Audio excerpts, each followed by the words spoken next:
Ya está aquí el dueño de los martes en Uno más Uno. Nos referimos al profesor Antonio Siriaco, quien es decano de la Facultad de Ciencias Económicas y Sociales de la UAS. Maestro. Y va a comentar, supongo yo, el informe del Banco Central sobre el comportamiento de la economía en primer trimestre. Sí. Mira, tú sabes que el banco publicó recientemente su informe enero-marzo y el crecimiento de la economía en promedio fue 1.4. Muy bajo. Y, frente a 6. Frente a 6 puntos. Que fue en el primer trimestre del 2022. Ya eso indica, evidentemente, una caída en el crecimiento. Todos sabemos las políticas monetarias que han sido básicamente para combatir la inflación, pero eso ha ralentizado mucho la economía dominicana. O sea, la tasa de política monetaria hoy en día es 8.5. Ahora, cuando uno ve los sectores que más crecieron, todos disminuyeron, pero incluso el turismo sigue todavía con 2 dígitos, pero ha venido 14, pero ha venido descendiendo porque en un momento determinado creció hasta 25%. El sector agropecuario tuvo también un buen desempeño dentro del contexto que se está viviendo, sequía. Bueno, el sector agropecuario superó en este trimestre el crecimiento del trimestre del año pasado. Anterior. Pero es poco. Pero hay otros elementos importantes. Aquellos sectores, básicamente excepto el turismo, que están orientados hacia el exterior, como el caso de las zonas francas, el mismo comercio tuvo un crecimiento negativo, la manufactura local un crecimiento negativo. Pero en el caso de la zona franca, que depende mucho del mercado norteamericano, te está indicando precisamente que esa economía, la economía norteamericana, se ha ralentizado también, o sea, su crecimiento. Y la demanda va a ser. Entonces, si a eso uno le suma... Pero el caso, escúcheme, profesor, de la zona franca. Durante la pandemia, uno de los sectores que se disparó en términos de exportaciones y post pandemia fue zona franca. Y uno decía, pero ¿y por qué tanto? No, eso tiene su explicación. Porque recuerda que hubo una gran demanda de aquellos insumos médicos, partes médicas, y la República Dominicana... Hasta mascarillas estaban exportando. Es uno de los principales exportadores en América Latina. Las máquinas se transformaron. Claro, entonces eso precisamente impactó a ese sector porque... Y ya la gente no está comprando eso. Entonces eso cae. O sea, la demanda ya se superó incluso el tema de la pandemia oficialmente, y entonces esa demanda ha caído, lo cual se está reflejando precisamente en ese sector. Pero también el tema de la economía norteamericana, que ha venido poco a poco creciendo menos, posiblemente este año tenga un crecimiento por debajo del 2%, y hay algo que hay que llamar la atención, por ejemplo, la economía china, que en un primer momento se proyectó un crecimiento de un 5%. Sin embargo, los últimos datos indican que esa economía puede estar en un proceso de recesión o ralentización de su economía. También. Por lo siguiente, ha sido la economía donde la tasa de inflación ha sido mucho más baja. Y eso es una debilidad que ha habido en China de la demanda interna. Hay una caída de la producción interna y de la producción industrial. Y los chinos hablan incluso de establecer un programa de estímulo, darle a la familia, internamente? Como hicieron los otros como hicieron los americanos. Incluso han estimado entregarle cheques por un monto global de 528 mil millones de pesos a familias de bajos recursos para estimular la demanda en China. Es decir, que hay un tema del comercio internacional que posiblemente esté generando incertidumbre, y eso afecta aún más la economía dominicana y puede afectar aún más los sectores. Profesor, y los sectores que más decrecieron. Sí, ahí justamente iba, porque son el sector construcción, que son construcción, la mina, minería. Bueno, minería hay una situación que se viene arrastrando, ¿no? Por el tema de los permisos, pero el tema de la construcción, que también es un sector muy dinámico y que durante ha sido afectado por el incremento en las tasas de interés. Y eso ha ralentizado. Y por los altos precios y por los altos precios de los insumos, pero han venido cediendo, y por eso el Banco Central ha tomado una serie de medidas en ese sentido de liberar recursos del encaje legal para los fines. Pero liberó hace cierto tiempo y parece que no hubo un impacto positivo. Han venido poco poco a poco colocándose, pero la situación precisamente es que hay una caída en la actividad económica y los intereses son altos en sentido general. Sí. Y eso impacta evidentemente los bolsillos de la gente. La gente en estos momentos no se embarca en nuevas inversiones, en asumir préstamos incluso con tasa de interés variable. Todo eso genera un proceso de incertidumbre. Profesor, y el tema de la inflación que ha estado cediendo en el mundo entero, pero sobre todo en lo que tiene que ver con los alimentos. Los alimentos se dispararon con la guerra de Ucrania, ¿verdad? Se dispararon. Pero resulta que ahora los mercados dicen que están saturados de determinados alimentos. Sin embargo, eso no se traduce. Los agroquímicos también han bajado. Eso no se traduce en una baja de precio. Sí. Siempre hay un elemento, Adalberto, que yo creo que en estos países donde los mercados, hay que decirlo, ¿no?, están muy concentrados. Entonces, en situaciones así, cuando los precios suben muy rápido, pero cuando tienden a bajar es difícil. Son muy lentos. Entonces, en ese sentido, yo creo que hay que establecer estrategias de políticas públicas de tal manera que el Estado pueda tener un componente importante que pueda influir en que los precios. Mira, yo creo que hay programas, por ejemplo, que el gobierno tiene que incrementar. Claro, hay restricciones incluso de carácter fiscal, y eso es otro elemento importante, que hay muy poco margen de acción para que el gobierno pueda incidir en determinado tipo de mercados, para que los precios, en cierta manera, de manera incluso muy no permanente, sino coyuntural, para que los precios tiendan a bajar. Y eso se le hace difícil en el caso de los alimentos. Pero también parece que la política del gobierno es un poco rara en ese sentido, porque el gobierno debería adquirir o ayudar a adquirir los excedentes de la producción local. Y no siempre lo hace con la prontitud de vida. Exacto. Hemos visto a los cebolleros. Hay un tema con los cebolleros. ¿Por qué el gobierno no adquiere esa cosecha de Mira, la vende barata a la gente? Yo creo lo siguiente. Yo creo que durante mucho tiempo el gobierno se desconectó. Tú sabes que en el caso, por ejemplo, de INESPRE, que era la institución que tenía tenía una capacidad de pero acción. Eso ha tenido sus altas y sus bajas, quizás ahora es que sea reactivado. Así es. Pero hay mecanismos que el mismo gobierno puede establecer con los productores. Yo creo que debe identificarse en el presupuesto nacional un fondo precisamente de contingencia.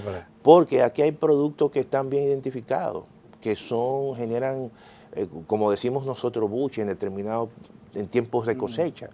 Y luego entonces tú tienes que dar salida. En el caso del arroz, por ejemplo. ¿Actuado el gobierno? Claro, creó un programa de pignoración, es un programa permanente. Ahora mismo tú puedes observar que deben haber en almacén. ¿Están llenos los almacenes? Más de 5 millones de quintales. Y por ahí eso te da para casi un 40% del consumo. Y se espera una cosecha de casi 3 millones.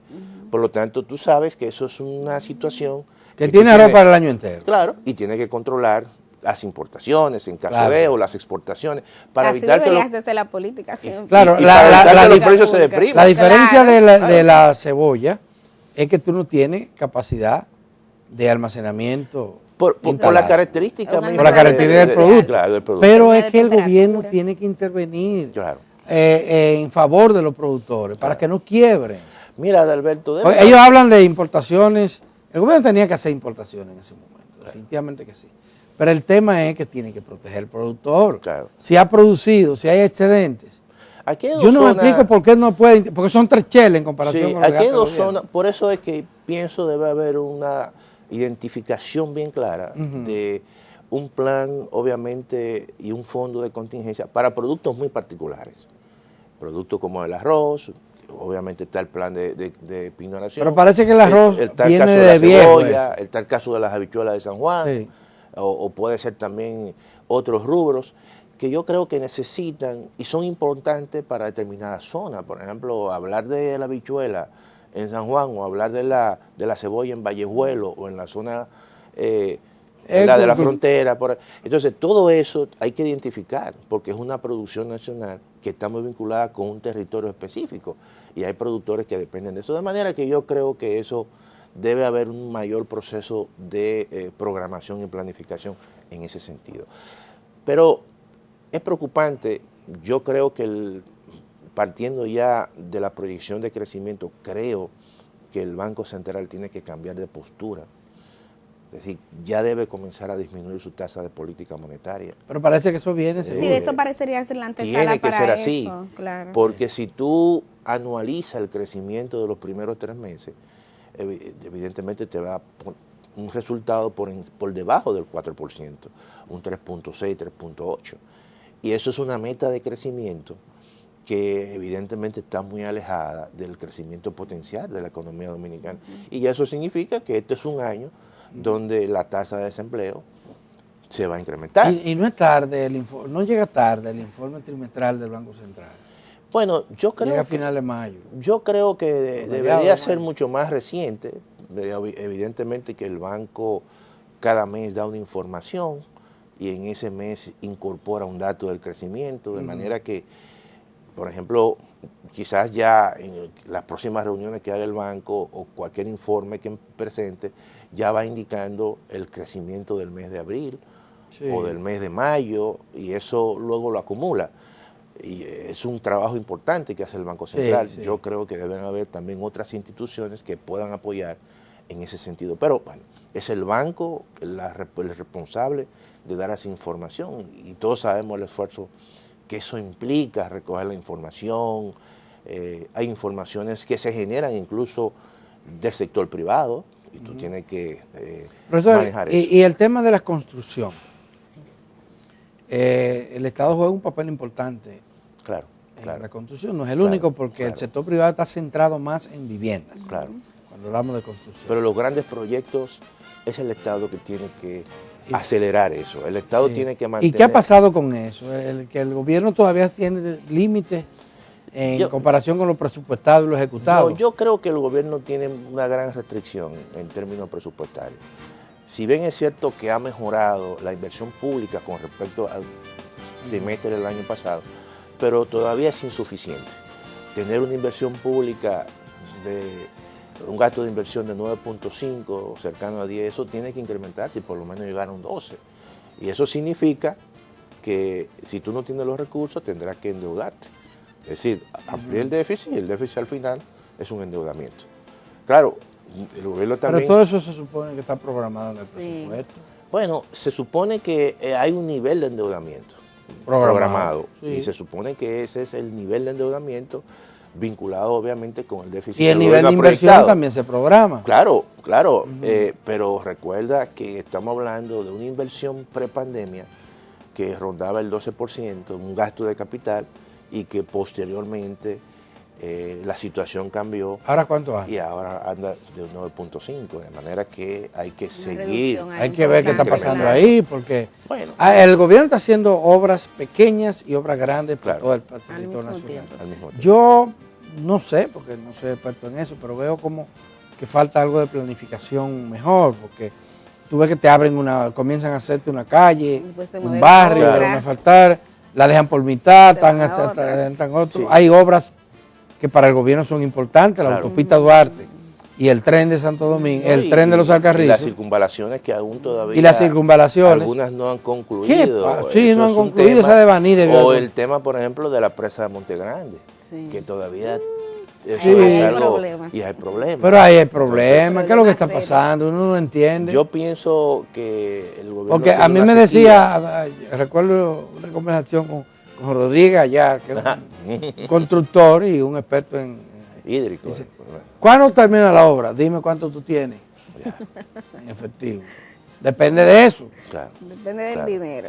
Y es así, estamos viviendo tiempos donde la inversión incluso privada ha caído, y entonces el sector público... Y la inversión privada se justifica con esto de las con el tema de la política monetaria. ¿verdad? Pero en el caso de la política fiscal, el Estado tiene que ser mucho más activo en ese sentido.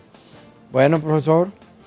Bueno, como cada martes hemos cumplido. Muy bien. Pero antes de concluir, quiero, rápidamente, invitar a la población dominicana. Hoy nosotros inauguramos un seminario sobre desafíos, oportunidades del DERECAFTA, y básicamente orientado al sector agropecuario. Hoy y mañana estaremos nosotros en el paraninfo de la Facultad de Ciencias Económicas y Sociales, discutiendo precisamente el presente y futuro del Derek Kafta. Ah, pero qué bien, qué bien. Todos invitados. Muy bien, muy bien. Hay que ir a, ¿comienza a qué hora? Hoy comenzamos. Abierto, es esto al público. Todo el que, y hemos invitado hasta pasados ministros y pasados gobernadores del Banco Central. Ah, pero qué bueno. Señoras y señores, muchísimas gracias por su atención. Se acabó el tiempo. Mañana estaremos aquí otra vez. Milicen Uribe y quienes habla de Alberto Grullón para otra entrega de este que es su programa Uno Más Uno.